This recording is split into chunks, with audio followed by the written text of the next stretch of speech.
ओम को इसको स्वास्तिक कहते हैं। तो ये जो स्वास्तिक चिन्ह है ये भी मोहनजोदड़ो से मिला था। ये तो सबको पता होना चाहिए। क्यों जी? चलिए तो हम हड़प्पा सभ्यता में हड़प्पा से मिलने वाले कुछ महत्वपूर्ण स्थलों और वहां से मिलने वाली कुछ महत्वपूर्ण चीजों के बारे में बात कर रहे थे और हड़प्पा और मोहनजोदड़ो के बारे में हम बात कर चुके थे। चलिए अगला स्थल लिखेंगे। लिख लीजिए चंगुदारो। अगला लिखिए चंगुदारो या चंगुदरो। सर इसको ओम भी कहते हैं भैया, इसको ओम नहीं कहते। अगर कोई इसको ओम कह रहा है तो गलत कह रहा है। ओम को ओम कहते हैं भाई साहब, इसको ओम क्यों कहेंगे? तो सोचिए आप। ओम अलग है यार, स्वास्तिक अलग है।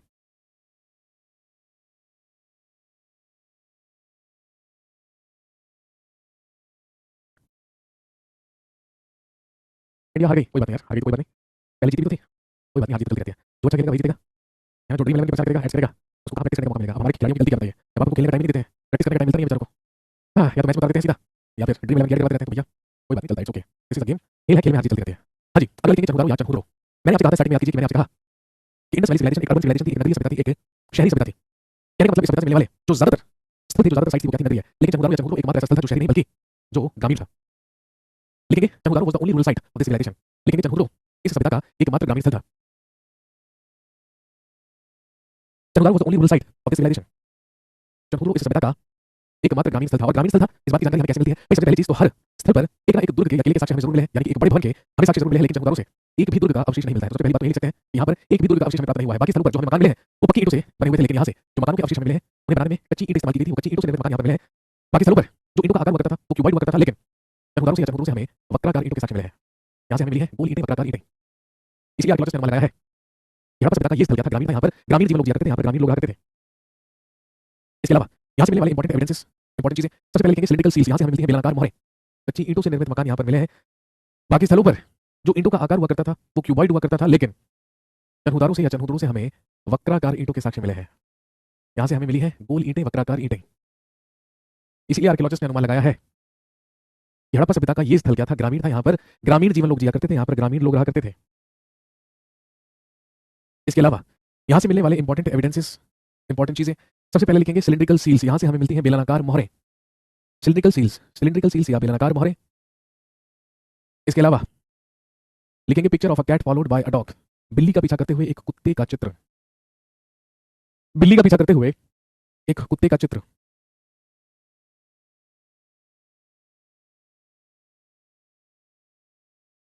इसके अलावा लिखेंगे evidences of lipsticks and bangles. Lipstick और चूड़ियों के साक्ष्य। Evidences of lipsticks and bangles. ये सारी की सारी चीजें हमें प्राप्त हुई हैं कहां से? चनहुदारो से या चनहुदरो से। इसके अलावा एक महत्वपूर्ण स्थल जो इस सभ्यता का जहां से क्वेश्चन पूछने के चांसेस बने होते हैं वो है लोथल। आप सब जानते हैं प्रेजेंटली इन गुजरात, लोथल गुजरात में है।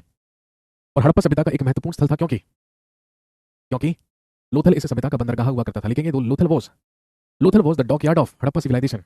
लोथल हड़प्पा सभ्यता का बंदरगाह था। Lothal was the dockyard of Lothal was the dockyard of Harappa civilization. Lothal Harappa सभ्यता का एक बंदरगाह था। और क्योंकि बंदरगाह था तो भाई सिंपल सी बात है, वहां से आयात निर्यात भी हुआ करता होगा, इंपोर्ट एक्सपोर्ट भी हुआ करता होगा। इसीलिए आप कह सकते हैं हड़प्पा सभ्यता की वाणिज्यिक राजधानी या कॉमर्शियल कैपिटल भी किसे माना जाता है? लोथल को। लिखेंगे Lothal is known as the commercial capital of Harappa civilization. Lothal को ही हड़प्पा सभ्यता की वाणिज्यिक राजधानी माना जाता है। लोथल को ही हड़प्पा सभ्यता की वाणिज्यिक राजधानी माना जाता है। Lothal is considered as the commercial capital of Harappa civilization. और यहां से मिलने वाले अवशेषों में कुछ महत्वपूर्ण हैं। लिखेंगे सबसे पहले करेंसीज ऑफ पर्शिया, फारस की मुद्राएं। हमें लोथल और पर्शिया, फारस या ईरान के बीच व्यापार होने का अंदेशा देती हैं, व्यापार होने का बताती हैं।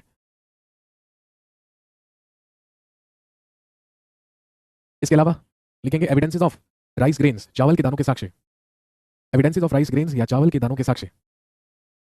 वैसे तो हड़प्पा सभ्यता की प्रमुख फसलें जौ और गेहूं हुआ करती थी, लेकिन ऐसा माना जाता है कि जो लोथलवासी थे, जो लोथल के लोग थे, उन्हें चावल की कृषि के बारे में भी जानकारी थी। वो चावल की कृषि के बारे में भी जानते थे, क्योंकि हमें चावल के दानों के साक्ष्य कहां से भी मिले हैं? लोथल से भी मिले हैं।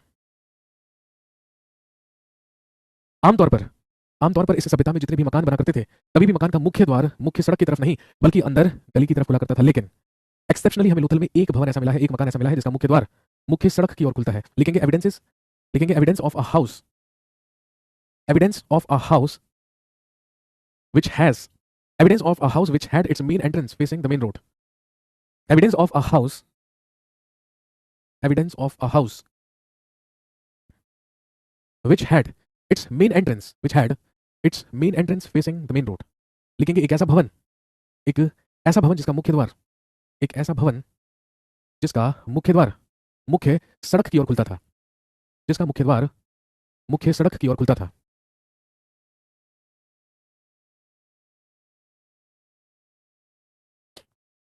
और इसके अलावा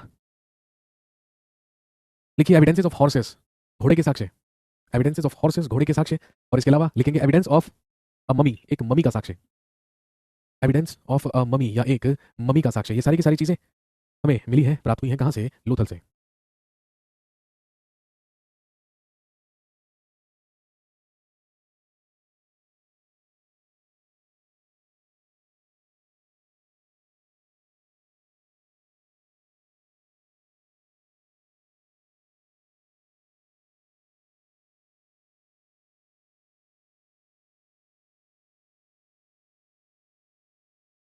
इसके बाद लिखेंगे बनावली, अगला स्थल लिखेंगे बनावली। याद कीजिए हमने लिखा था वर्तमान में हरियाणा में है, हरियाणा के हिसार में है बनावली या बनवाली। इसकी सबसे महत्वपूर्ण विशेषता यह है, सर आपका क्वेश्चन दिल्ली पुलिस AWO में आया है, बहुत अच्छी बात है। ये तो अच्छी चीज़ है भाई। तो आप इस बात को शिकायत की तरह क्यों कह रहे हैं? आपने पूरी की पूरी स्क्रीन भर दी है लिख लिख कर, कि जैसे ही आपकी शिकायत हो। इसके लिए तो आपको खुश होना चाहिए, है ना? हाँ जी, बनवाली फेमस या बनावली फेमस है, लिखेंगे Banawali was the only site of this civilization. Banawali was the only site, Banawali was the only site of this civilization where drainage system was not developed. लिखेंगे यह इस सभ्यता का एकमात्र स्थल था, यह इस सभ्यता का एकमात्र स्थल था, यह इस सभ्यता का एकमात्र स्थल था जहां पर जल निकासी प्रणाली विकसित नहीं थी।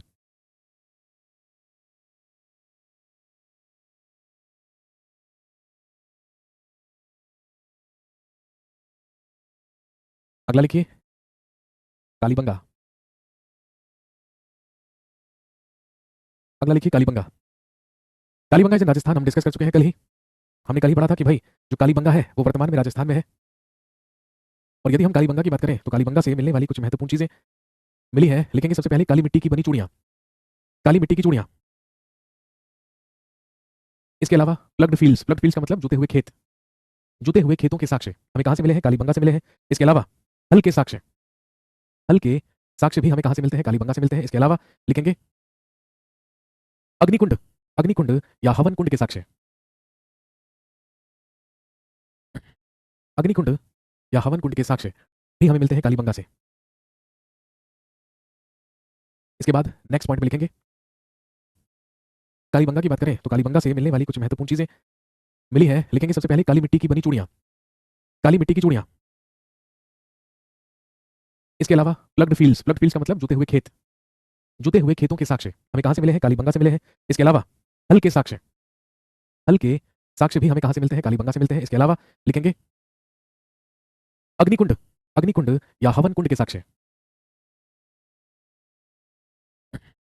अग्निकुंड या हवन कुंड के साक्ष्य भी हमें मिलते हैं कालीबंगा से। इसके बाद नेक्स्ट पॉइंट में लिखेंगे हड़प्पा सिविलाइजेशन हैड, लिखिए Harappa civilization had two administrative capitals, Harappa civilization had two administrative capitals. Harappa सभ्यता की, हड़प्पा सभ्यता की दो प्रशासनिक राजधानियां थी। Harappa civilization had two administrative capitals, Harappa सभ्यता की दो प्रशासनिक राजधानियां थी, which are known as twin capitals, जिन्हें जिन्हें जुड़वा राजधानियां कहा जाता है, which are known as twin capitals, जिन्हें जुड़वा राजधानियां कहा जाता है।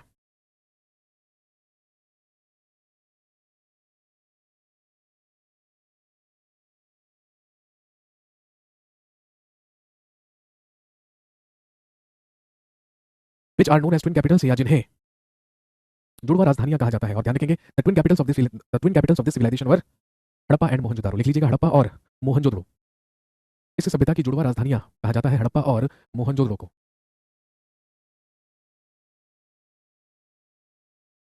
सर आर्कियोलॉजिस्ट का वर्क काफी इंटरेस्टिंग होगा ना? डिपेंड करता है कि आपको उस काम में इंटरेस्ट है या नहीं है ना? ये तो पर्सन टू पर्सन डिपेंड करता है।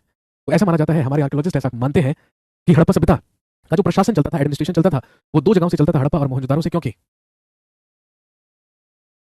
क्योंकि उन्हीं दोनों को प्रशासनिक राजधानी माना गया है हड़प्पा सभ्यता की। इसके अलावा नेक्स्ट पॉइंट में लिखेंगे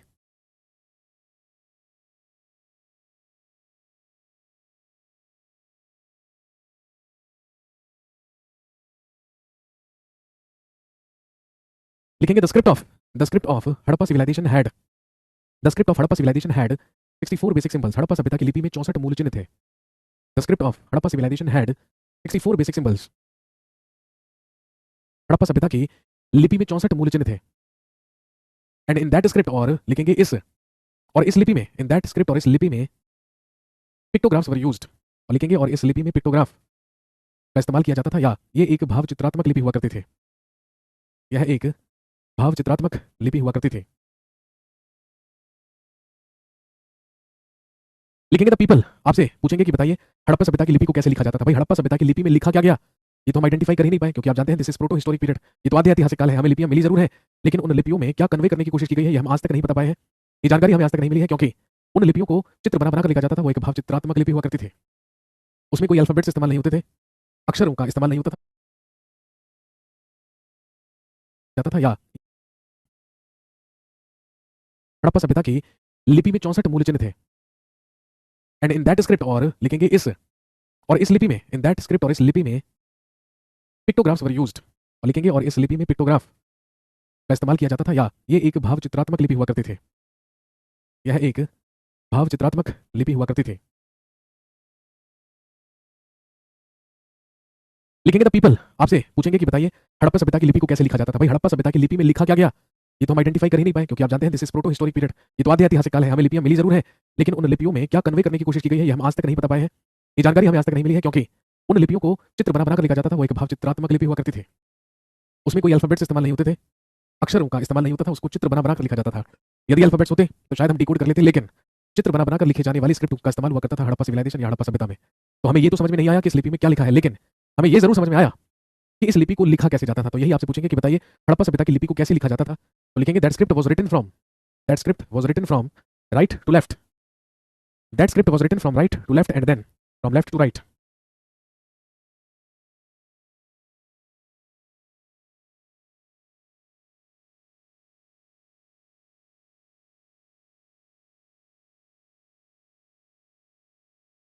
लिखिए इस सभ्यता की लिपि को पहले दाएं से बाएं और फिर इस सभ्यता की लिपि को पहले दाएं से बाएं और फिर बाएं से दाएं की ओर लिखा जाता था। इसके बाद लिखेंगे if we talk about agriculture, if we talk about agriculture, यदि हम कृषि की बात करें, if we talk about agriculture, यदि हम कृषि की बात करें, लिखेंगे barley and wheat are the main crops of this civilization. जौ और गेहूं इस सभ्यता की प्रमुख फसलें थी। Barley and wheat were the main crops of this civilization. जौ और गेहूं जौ और गेहूं इस सभ्यता की सबसे प्रमुख फसलें थी। लिखेंगे the people of this civilization were also aware about the harvesting of rice. इस सभ्यता के लोग चावल की कृषि के बारे में भी जानते थे। The people of this civilization were known या were also known to the harvesting of rice. इस सभ्यता के लोग इस सभ्यता के लोग चावल की कृषि इस सभ्यता के लोग चावल की कृषि के बारे में भी जानते थे।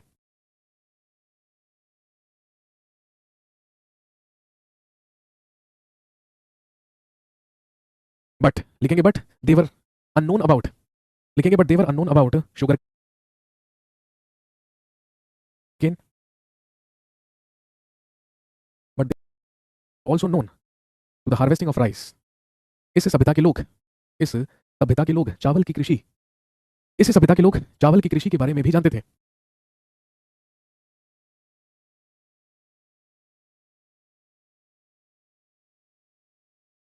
बट लिखेंगे देवर अननोन अबाउट लिखेंगे but they were unknown about sugarcane, but they were unknown about sugarcane, लिखेंगे लेकिन उन्हें गन्ने के बारे में कोई जानकारी नहीं थी, क्योंकि गन्ने का साक्ष्य इस सभ्यता के किसी भी स्थल से नहीं मिला है क्योंकि गन्ने का साक्ष्य इस सभ्यता के किसी भी स्थल से नहीं मिला है।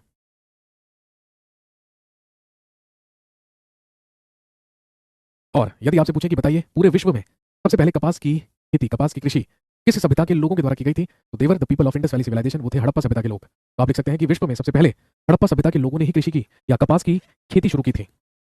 पूरे विश्व में कपास की सबसे पहली खेती करने वाले ही कौन थे? हड़प्पा सभ्यता के लोग, पीपल ऑफ हड़प्पा सिविलाइजेशन।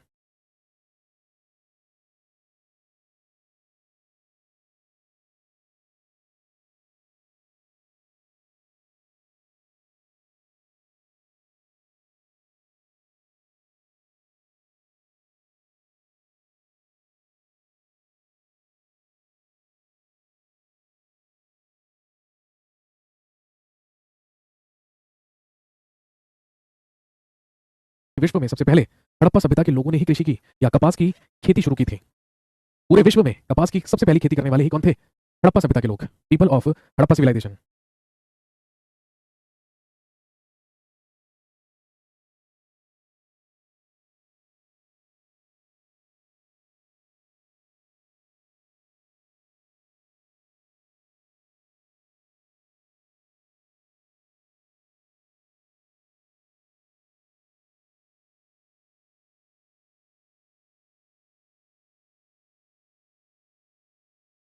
इसके बाद हम बात करते हैं इस सभ्यता में डोमेस्टिकेशन के बारे में, पशुपालन के बारे में। If we talk about domestication, यदि हम बात करें पशुपालन की, लिखेंगे the people of this civilization were known to elephants and horses. इस सभ्यता के लोग हाथियों एवं घोड़ों से परिचित थे। But there is no evidence of their domestication. लेकिन उनके पाले जाने या पशुपालन के कोई साक्ष्य नहीं मिलते हैं। कहने का मतलब है इस सभ्यता के लोगों को हाथी और घोड़ों के बारे में जानकारी तो थी, वो हाथी और घोड़ों के बारे में जानते तो थे, लेकिन हाथी और घोड़ों को पाले जाने का कोई एविडेंस हमें इस सभ्यता से नहीं मिलता है।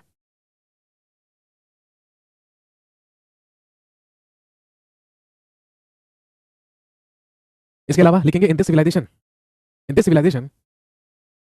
There was no evidence of cow and lion.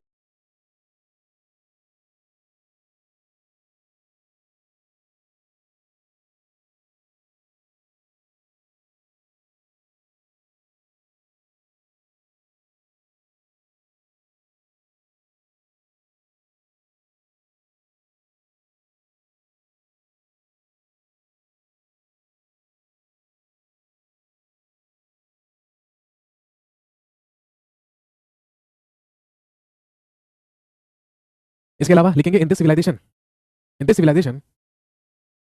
There was no evidence of cow and lion.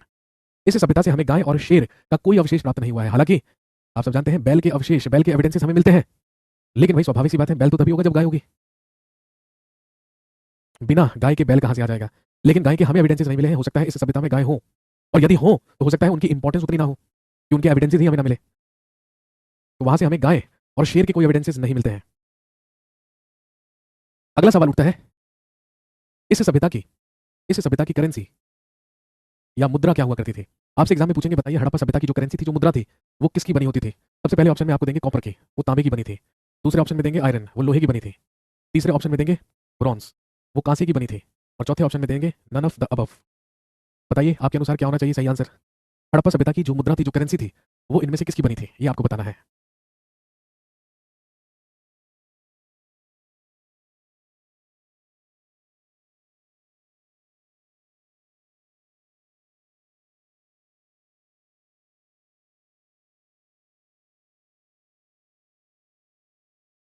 ज्यादातर लोगों ने आंसर किया है ब्रॉन्ज, कुछ एक लोगों ने आंसर किया है copper. But Divya gave the right answer. Divya का उत्तर आया है सही। दिव्या का कहना है कि सर इस सभ्यता में कोई करेंसी नहीं चलती थी, यहाँ पर केवल बार्टर सिस्टम चलता था, यानी कि वस्तु के बदले यहाँ पर वस्तु का आदान प्रदान हुआ करता था। बिल्कुल सही, क्या लिखेंगे? None of the above is the right answer. इस सभ्यता के लोगों इस सभ्यता के लोग करेंसीज या मुद्राओं का इस्तेमाल नहीं किया करते थे, बल्कि एक वस्तु के बदले दूसरे वस्तु का आदान प्रदान किया करते थे। और आप जानते हैं इसी को हम क्या कहते हैं? Barter system. इसे बार्टर सिस्टम कहा जाता है। यहाँ पर कोई मुद्रा या करेंसी नहीं चला करती थी।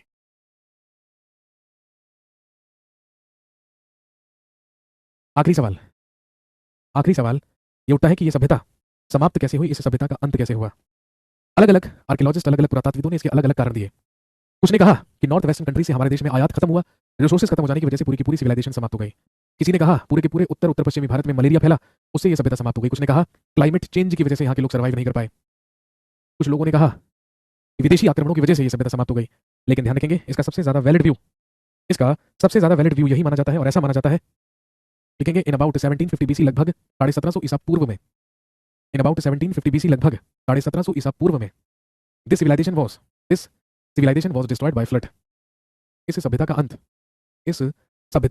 बाढ़ आ जाने के कारण हुआ। This civilization was destroyed by flood. इस सभ्यता का अंत बाढ़ आ जाने के कारण हुआ।